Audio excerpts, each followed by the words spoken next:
Good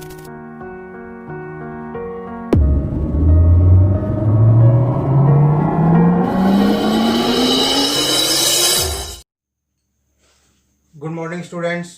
तो आज हम आपके साथ अपने मॉडल वर्क के थर्ड वीडियो को लेकर उपस्थित हुए हैं। इसके अंतर्गत हम क्या अध्ययन करेंगे? मॉडल की जो है वो इस मामले को संकेत करती है कि हमने मॉडल्स, चाहे वो कैन है, कुड है, मे है, माइट है, सेल है, शुड है, बिल, वुड आदि को अध्ययन किया। अब ये सब एक ही नोशंस को प्रदर्शित करते हैं, या और एक नहीं बल्कि ये 5 नोशंस होते हैं। केवल इन 5 नोशंस के लिए ये सारे मॉडल्स, चाहे वो 13 में कोई सा भी मॉडल हो, केवल 5 की ओर संकेत करता है। और ये नोशंस में क्या होता है? पहला होता है कमांड। दूसरा, और कमांड का अभिप्राय है आदेशात्मक भाव में। किसी को कहना होता है, सुनना होता है, तो उसके लिए हमें क्या है? कमांड करना होता है। और कमांड से संबंधित होते हैं वो हम कमांड में दर्शाएंगे। ऐसे रिक्वेस्ट तो रिक्वेस्ट में होंगे, वो निवेदन से संबंधित होंगे निवेदन से संबंधित होंगे। तीसरा परमिशन अनुमति लेने या अनुमति देने के लिए होगा। और तो चौथे की हम बात करते हैं प्रोबेबिलिटी यानी संभावना से संबंधित होते हैं। तो पांचवा जो नोशंस होता है और वो होता है हमारा मॉरल ऑब्लिगेशन यानी नैतिकता, बाध्यता जो हमारी है आभार व्यक्त करने के लिए, वो सब हमारे मॉरल ऑब्लिगेशंस के अंतर्गत आते हैं। तो इस तरीके से हमारे 5 नोशंस होते हैं जिनके विषय में हम अपने इस मॉडल की के माध्यम से निश्चित रूप से एक सही मार्गदर्शन पर पहुंचेंगे, सही अध्ययन कर पाएंगे। तो हम सबसे पहले नंबर लेते हैं किसका? कमांड में क्या है हमारा कि जो हमारी मॉडल वर्ब्स है उनमें से शैल, विल, मस्ट, मस्टर्ड, कान और मेंट आदि आते हैं। इनमें से अब हमको ये देखना होगा कि जैसे शैल या विल है तो इनके लिए वो कौन से इंडिकेटिंग वर्ड्स हैं जिनके लिए हम शैल का या विल का, मस्ट का, मस्टर्ड का, कांट का या मेंट का प्रयोग करते हैं। तो शैल के लिए क्या है? रेगुलेशंस है, लीगल कंपल्सन है, एडमिनिस्ट्रेटिव ऑब्लिगेशन है, force, threat, certainly, necessary, surely.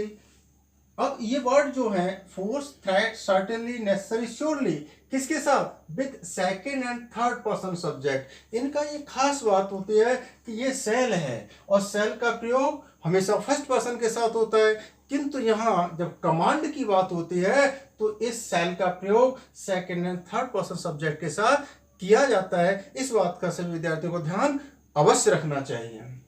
Next हम बात करते हैं विल की बात है तो polite instruction, command, prediction, determination, general request, फिर force, threat, certainly, necessary, surely, compulsion आदि।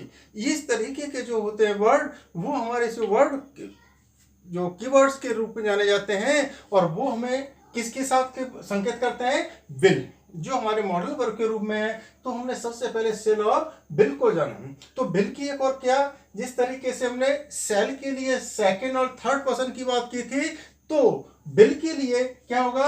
With first person subject. First person के अंतर्गत आते हैं आई और बी, तो आई बी के साथ भी बिल का प्रयोग होता है। यही कारण है कि आज जो बात करते हैं विद्यार्थी कि हम किसी भी सेल या बिल का प्रयोग किसी भी सब्जेक्ट के साथ प्रयोग कर ले जाते हैं, तो उसका मुख्य कारण यही होता है।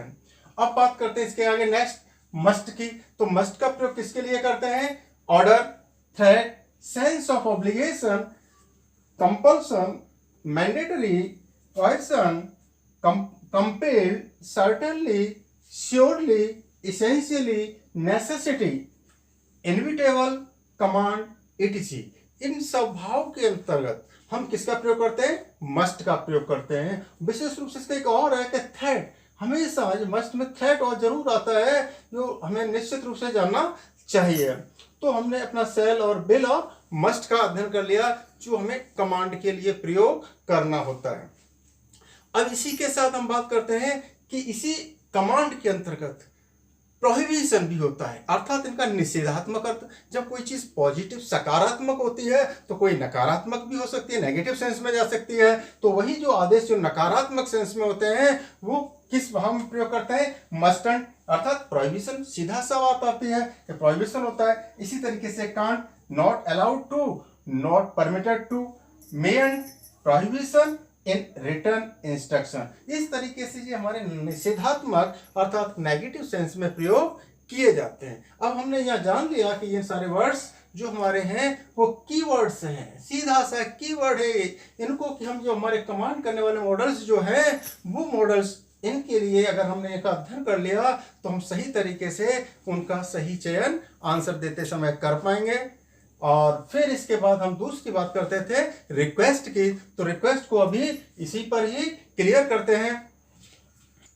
बात कर रहे थे अभी रिक्वेस्ट की, तो रिक्वेस्ट में क्या है आपका कौन कौन से मॉडल्स आते हैं, कैन, कुड, विल, वुड, मे और माइट। यानी रिक्वेस्ट वो नोशंस है जिसके अंतर्गत हमारे ये 6 मॉडल्स आते हैं। और वो कौन से हैं, कैन में क्या है, मोस्ट इनफॉर्मल रिक्वेस्ट, जो सबसे अधिक निवेदन किया जाता है। कैसे, इनफॉर्मल, फॉर्मल नहीं। फॉर्मल का अभिप्राय होता है औपचारिकता, मगर जहाँ औपचारिकता नहीं बल्कि अनौपचारिकता हो, आत्मीयता हो, वहां पर हम कैन के लिए प्रयोग किया इनफॉर्मल रिक्वेस्ट के लिए। और कुड का प्रयोग वहीं पर मोस्ट पोलाइट रिक्वेस्ट, ये बिल्कुल फॉर्मल होता है, मोस्ट बहुत ज्यादा। और इसके लिए मैंने आपको जब कुड का प्रयोग मैं समझा रहा था तो आपको कहा था, इसीलिए कहा था please, kindly, sir, madam, your honour sir, आज शब्दों का प्रयोग हो तो निश्चित रूप से आंख बंद करके समझ लीजिए कि वहां क्या है, कुड का प्रयोग होगा। इसके अंतर्गत मोस्ट पोलाइट रिक्वेस्ट है। अब बात करते हैं विल का अभिप्राय लेस पोलाइट रिक्वेस्ट, बहुत मामूली सा निवेदन किया, हाँ ठीक है चल जाएगा काम, तो वहां पर ऐसा सेंस जब दिखाई दे तो हम लेस पोलाइट रिक्वेस्ट का अभिप्राय मानते हैं और उस जगह हम विल का प्रयोग करते हैं। नेक्स्ट वुड का मतलब नॉर्मल रिक्वेस्ट। नॉर्मल रिक्वेस्ट बिल्कुल सामान्य साधारण सा जो निवेदन होता है हम वुड से प्रस्तुत करते हैं। मे में फिर आ गया क्या, फॉर्मल रिक्वेस्ट। यहाँ जो हमारा कैन में इनफॉर्मल था वहीं मे के साथ फॉर्मल रिक्वेस्ट है, औपचारिकता। अक्सर हम इस सेंटेंस को मोस्टली क्लास के अंतर्गत एंटी करते समय बोलते हैं, निकलते समय बोलते हैं क्लास में से, तो मे आई कम इन सर या मे आई गो सर। तो इस तरीके के वाक्य हमारे क्या करते हैं, मे के साथ प्रयोग होता है फॉर्मल रिक्वेस्ट में। इसी के साथ है माइट का जो प्रयोग होता है डिफिडेंट रिक्वेस्ट या कैजुअल रिक्वेस्ट। जो हमारा ये कैजुअल रिक्वेस्ट है तो यहाँ ये आकस्मिक निवेदन, कहीं पर कोई निवेदन आकस्मिक भी होता है, अचानक कोई बात होते होते याद आ गई प्लीज है, तो ये कैजुअल रिक्वेस्ट है, तब हम वहां पर माइट का प्रयोग करते हैं। तो इस तरीके से हमने समझ लिया रिक्वेस्ट के बारे में। अब रिक्वेस्ट के साथ साथ हम दूसरा जो नोशन है इसके बाद का वो है हमारा परमिशन, अनुमति से, या तो अनुमति हम किसी को दे सकते हैं या किसी से अनुमति मांग सकते हैं, दोनों ही अर्थ हो सकते हैं परमिशन में। तो यहाँ पर फिर वही मॉडल्स कैन, यहाँ पर भी कैन आपने रिक्वेस्ट में भी देखा और यहाँ परमिशन में भी है, तो परमिशन हम किसी को दे सकते हैं तो किसी से परमिशन ले भी सकते हैं। तो कैन यानी इनफॉर्मल परमिशन है, लेस फॉर्मल परमिशन है, बी अलाउड टू या परमिटेड टू के लिए भी कैन का प्रयोग होता है। नेक्स्ट कुड, जनरल परमिशन अगर है किसी की, कब, ऑफ द पास्ट, भूतकाल की जनरल परमिशन है तब हम कुड का प्रयोग करते हैं। अथवा प्रेजेंट और फ्यूचर परमिशन, प्रेजेंट में वर्तमान में कर रहे हो या फ्यूचर आने वाले समय में निवेदन किया जाता है, अनुमति मांगी जाती है, दी जाती है, तो उसके लिए भी हम फ्यूचर परमिशन में भी कुड का प्रयोग करते हैं। नेक्स्ट मे में फॉर्मल परमिशन है। नेक्स्ट माइट, डिफिडेंट परमिशन, यानी यहाँ पर हमें डिफिडेंट परमिशन करनी होती है माइट के साथ। नेक्स्ट, अब यहाँ पर जिस तरीके से कैन, कुड, में, माइट में हमने परमिशन ली या दी, किसी से अनुमति मांगी या किसी को अनुमति दी, तो अब इसके बाद इसका जो निषेधात्मक अर्थ होता है वह क्या है, कैन का कांट हो गया तो नॉट अलाउड टू या नॉट परमिटेड टू का प्रयोग किया जा सकता है। इसी तरीके से कुडंट, नो जनरल परमिशन, जो जनरल परमिशन दी जा रही थी उसके लिए कहा कि no general permission of the past, कोई भी इस तरीके की परमिशन नहीं होगी। इसको हम कहते हैं पास्ट प्रोहिबिशन। क्या कहते हैं इसको? पास्ट प्रोहिबिशन, भूतकाल का निषेधात्मक वाक्य।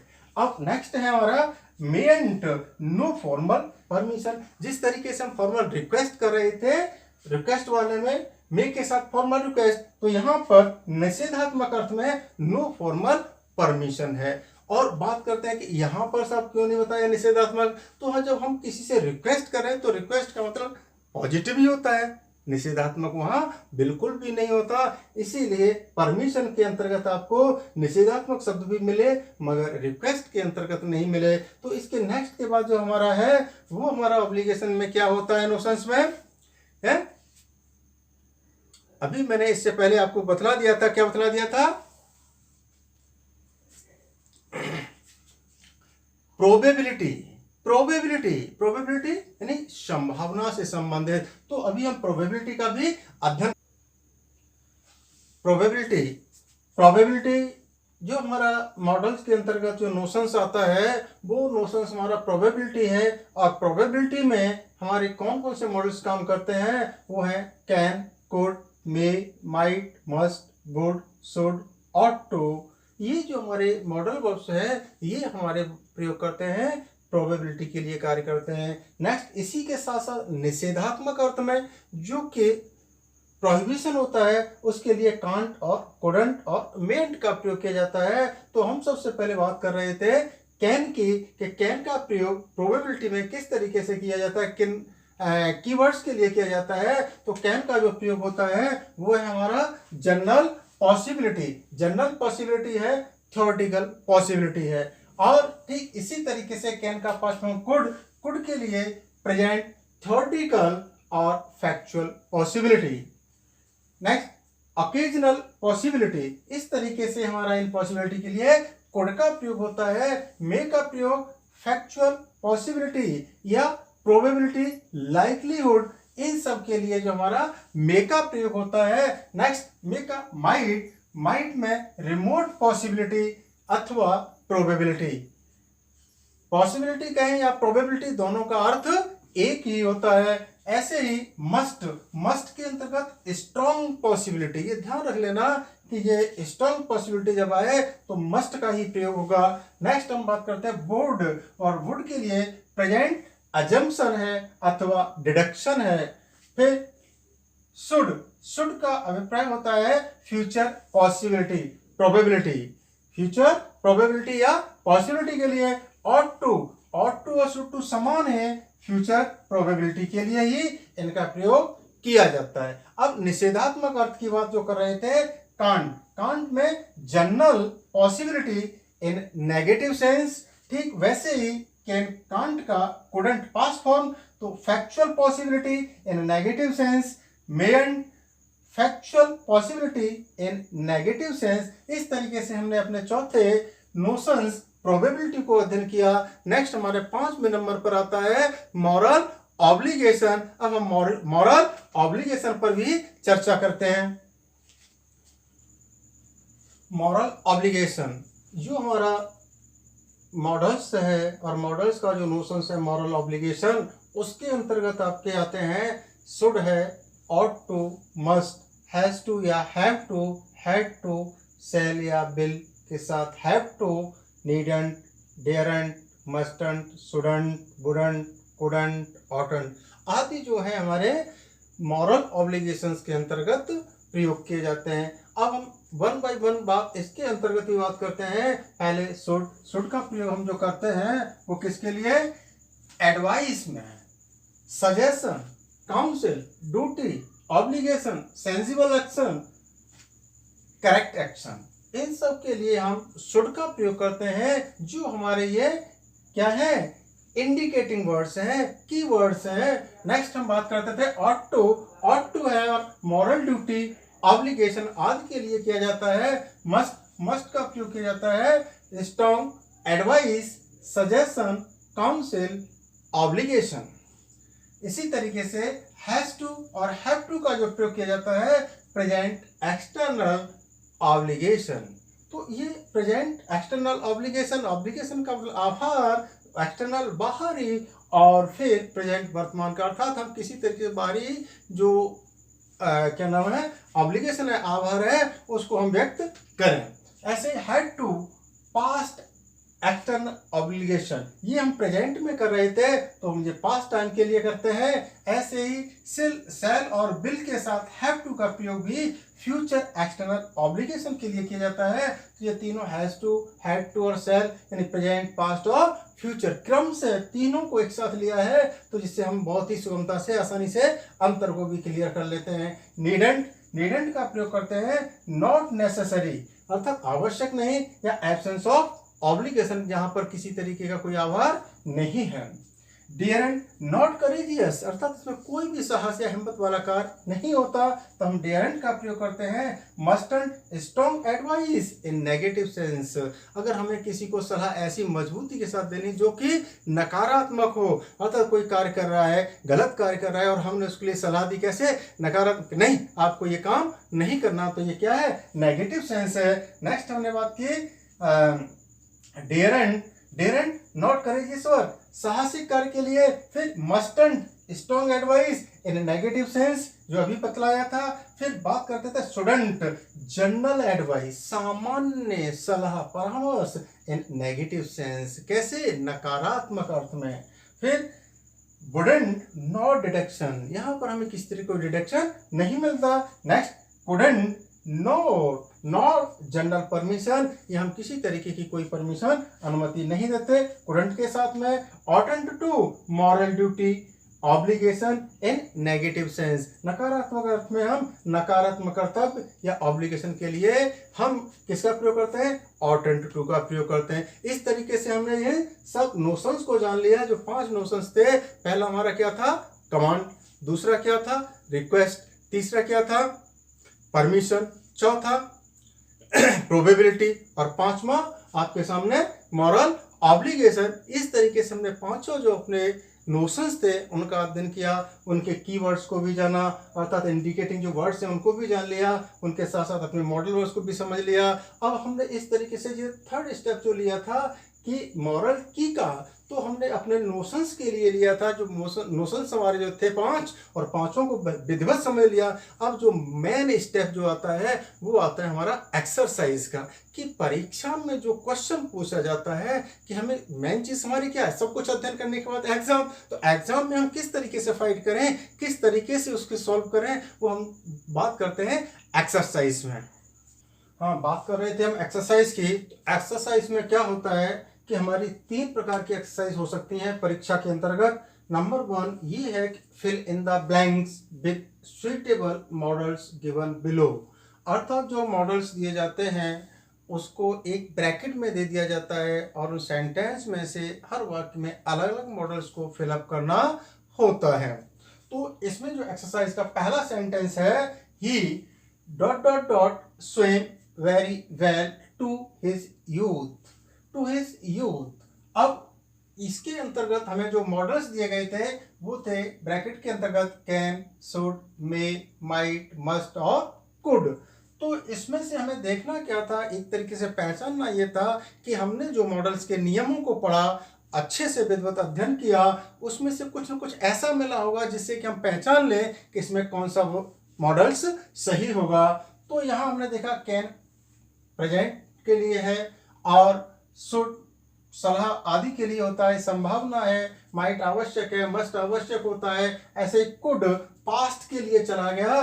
तो ये हमने कहा टू हिज यूथ, युवावस्था की बात कर रहे हैं, तो यूथ अवस्था पुराने समय की बात है, तो इसीलिए यहाँ पर क्या है, कुड का प्रयोग, ही कुड स्विम। तो हमने यहाँ पर फिल को क्या किया है, कुड,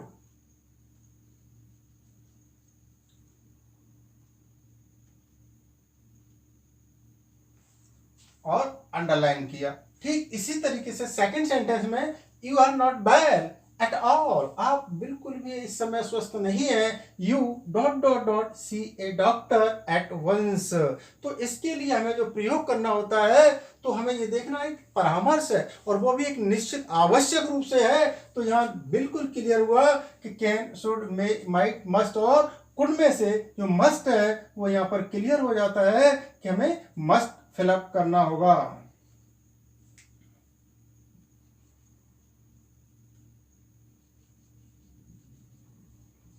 और अंडरलाइन किया। ठीक, नेक्स्ट सेंटेंस में work hard least you dot dot dot fail. इस तरीके का मैंने स्टडी कराते समय पहले भी आपको बोला था कि अगर लीस्ट आ जाए तो निश्चित रूप से वहां पर क्या फिलअप करना होगा, शुड। और अंडरलाइन किया। Next example, he is working hard so that he win a scholarship. इस तरीके का जो हमारा दिया गया वाक्य है वो हमारे लिए क्या है कि यहाँ तथ्यात्मक दिया है या कोई ना कोई रीजन दिया है कि he is working hard so that, तो उसका परिणाम कैसा हुआ, निश्चित रूप से ही माइट, क्या आ जाएगा, माइट।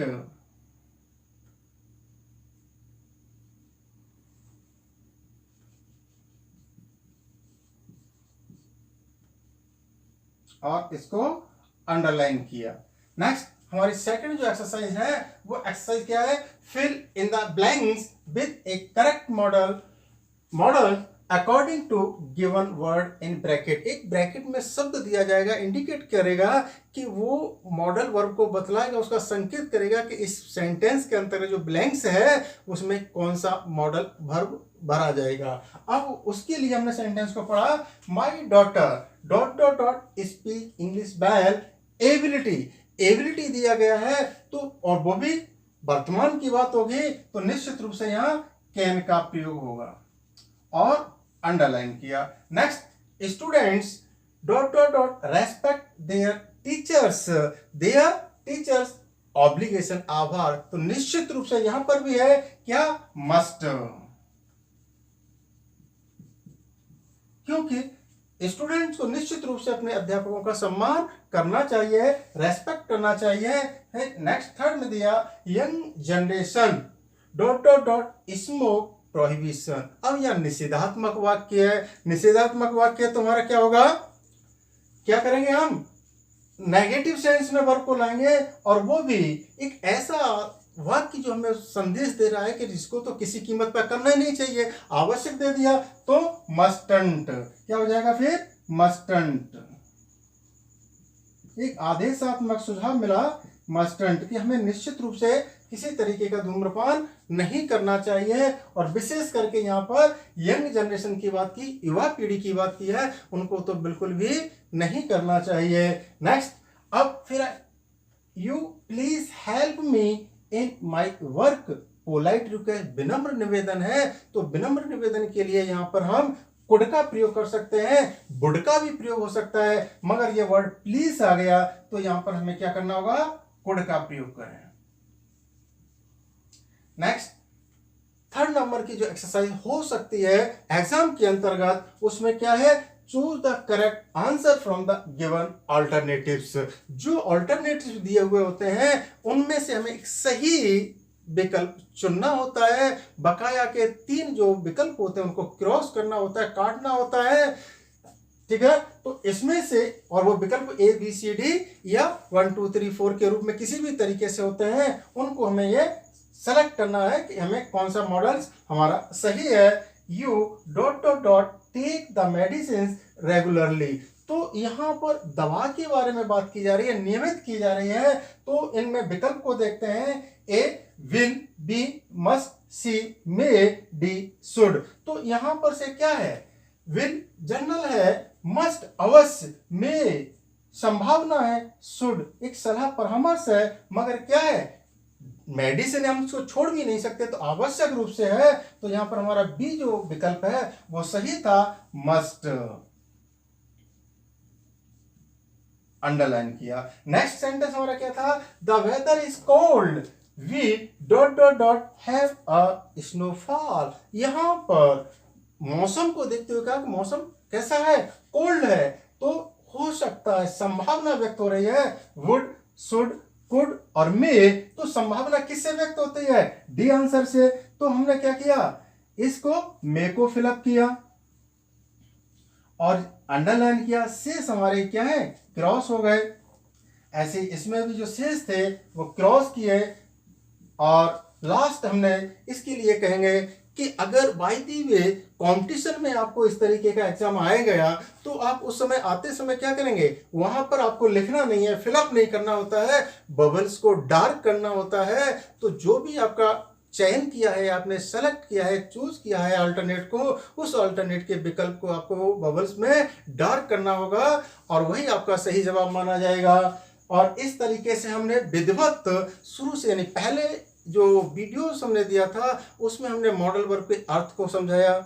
मॉडल वर्ब के अर्थ के बाद हमने उसको एक एक करके ये भी बताया कि हमारी ये मॉडल वर्ब ये होती हैं, ऑक्सिलरी वर्ब ये होती हैं। साथ में फिर उसके बाद हमने उसको नेगेटिव सेंस में, इंटरोगेटिव सेंस में किस तरीके से प्रयोग करते हैं तब ये बतलाया और उसकी विशेषताओं को बतलाया, कैरेक्टरिस्टिक्स को बतला दिया। नेक्स्ट हमने सेकेंड वीडियोज में आपको जो बतलाया था वो क्या बतलाया कि वो मॉडल्स जो थे उनका 1 बाय 1 करके 13 को एक एक करके उनके सारे वर्ड या विद एग्जांपल्स वहां पर दिए थे। तो अब थर्ड वीडियोस में जो मैंने आपको थर्ड पार्ट जो दिया है वो तीसरे पार्ट में आपको ये बिल्कुल क्लियर कर दिया नोशंस के साथ में कि जो हमारे 13 मॉडल वर्ड्स थे उनके केवल 5 जो रूप छोड़े थे, 5 में से हमने हर मॉडल को अलग अलग विधिवत एक एक इंडिकेटिंग वर्ड के साथ दिया, प्लस उसके साथ साथ ये एक्सरसाइज भी प्रस्तुत कर दी और एक्सरसाइज के साथ हमने उसके तीनों रूपों को समझा दिया कि इस तरीके से हमारा फिल इन द ब्लैंक्स हो सकता है, या दूसरे तरीके का ये वर्ड हो सकता है कि इंडिकेटिंग वर्ड जहाँ ब्रैकेट में दिया गया है, या तीसरा विकल्प वाले रूप में होगा। तो इस तरीके से आपने विधिवत रूप से, निश्चित रूप से अध्ययन कर लिया है। अब मैं समझता हूं कि आप इस तरीके से बहुत कुछ लाभान्वित होंगे। Thank you.